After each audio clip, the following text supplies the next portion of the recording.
Cristiano Ronaldo की कहानी किसी बड़े शहर से शुरू नहीं होती, बल्कि पुर्तगाल के एक साधारण से द्वीप मदेरा से शुरू होती है। 5 फरवरी 1985 में जन्मे, उनके बचपन में फुटबॉल के लिए बहुत प्यार था। छोटे होते हुए भी उनका टैलेंट साफ दिखता था। वो फुटबॉल के साथ खाते, सोते और सांस लेते थे। उनका प्लेग्राउंड कोई पार्क नहीं, बल्कि मदेरा के धूल भरे मैदान थे। लोकल क्लब्स उनकी पहली परीक्षा स्थली बने। वो एंडोरिना ज्वाइन कर लिया, जहां उनके पिता काम करते थे, और वहां उनकी स्वाभाविक प्रतिभा निखर कर सामने आई। उन्हें जल्द ही एक खास टैलेंट के रूप में पहचाना जाने लगा, जो बाकियों से एक कदम आगे थे। उनका डेडिकेशन अटूट था। वो दूसरों से ज्यादा मेहनत से ट्रेनिंग करते, खेलते और जीतना चाहते थे। उनकी रेपुटेशन बढ़ती गई और जल्द ही पुर्तगाल के सबसे बड़े क्लब्स में से एक स्पोर्टिंग लिस्बन ने उन्हें बुलावा भेजा। ये उनके लिए लाइफ बदल देने वाला मौका था।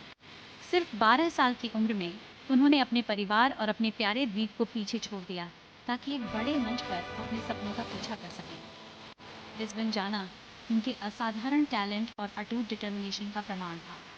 इतनी कम उम्र में अपने परिवार को छोड़ना एक मुश्किल फैसला था, लेकिन उनकी महत्वाकांक्षा प्रबल थी।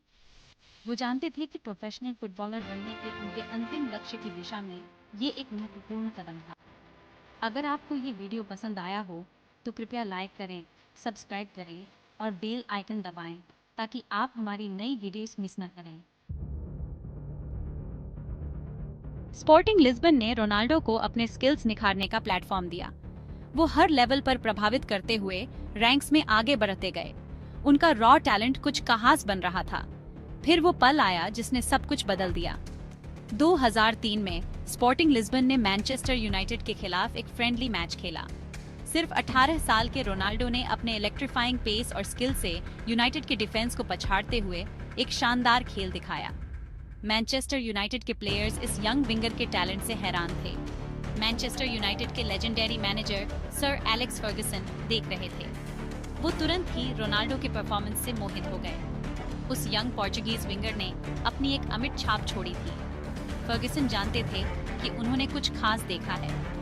उन्होंने कुछ ही दिनों बाद रोनाल्डो के साथ कॉन्ट्रैक्ट पर दस्तखत करवा लिए। ये एक बोल्ड मूव था, एक यंग प्लेयर में एक महत्वपूर्ण इन्वेस्टमेंट। लेकिन फर्गसन ने उस पोटेंशियल को, उस रॉ टैलेंट को देखा, जिसे निखार कर कुछ वाकई असाधारण बनाया जा सकता था।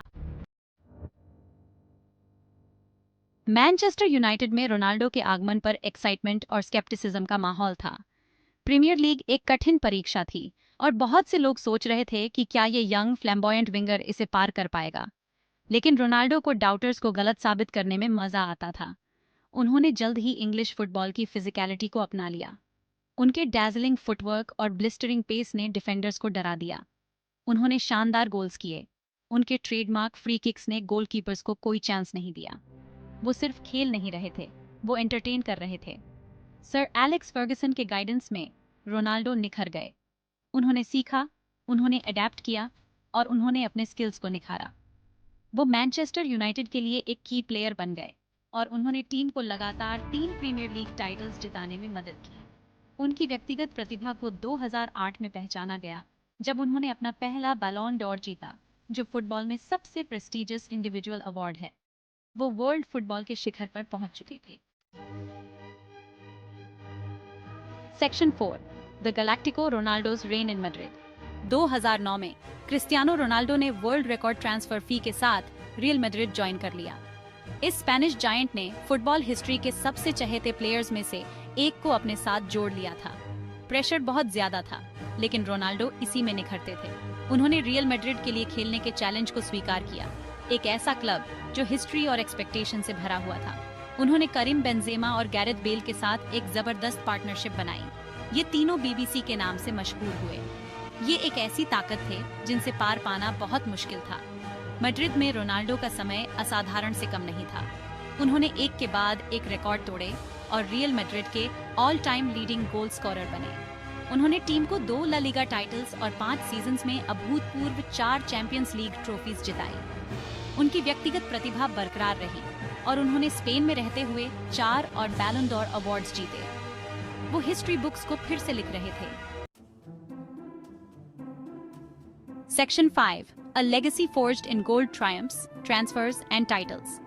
स्पेन को जीतने के बाद रोनाल्डो ने एक नए चैलेंज की तलाश की। वो 2021 में मैनचेस्टर यूनाइटेड वापस आ गए, क्लब लेजेंड बनकर जाने के एक दशक बाद। उनकी वापसी पर यूनाइटेड के फैंस ने खुशी से उनका स्वागत किया। उन्होंने अपनी उम्र को पीछे छोड़ते हुए गोल्स करना जारी रखा।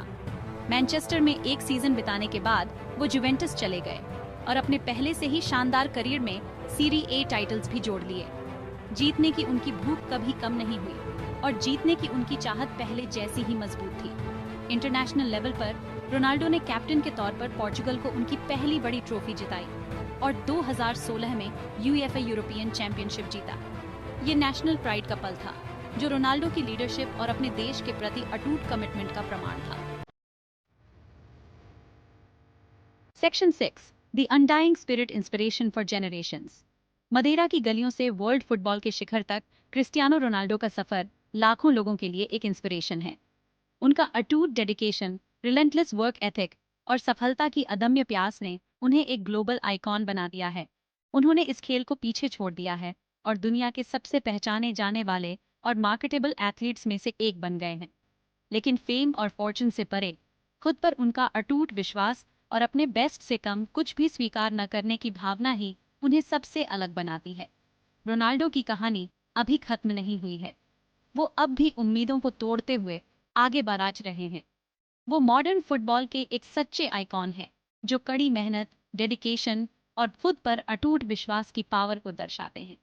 आपका फेवरेट रोनाल्डो मोमेंट क्या है? अपनी यादें नीचे शेयर करें और एक ट्रू लेजेंड की लेगेसी का जश्न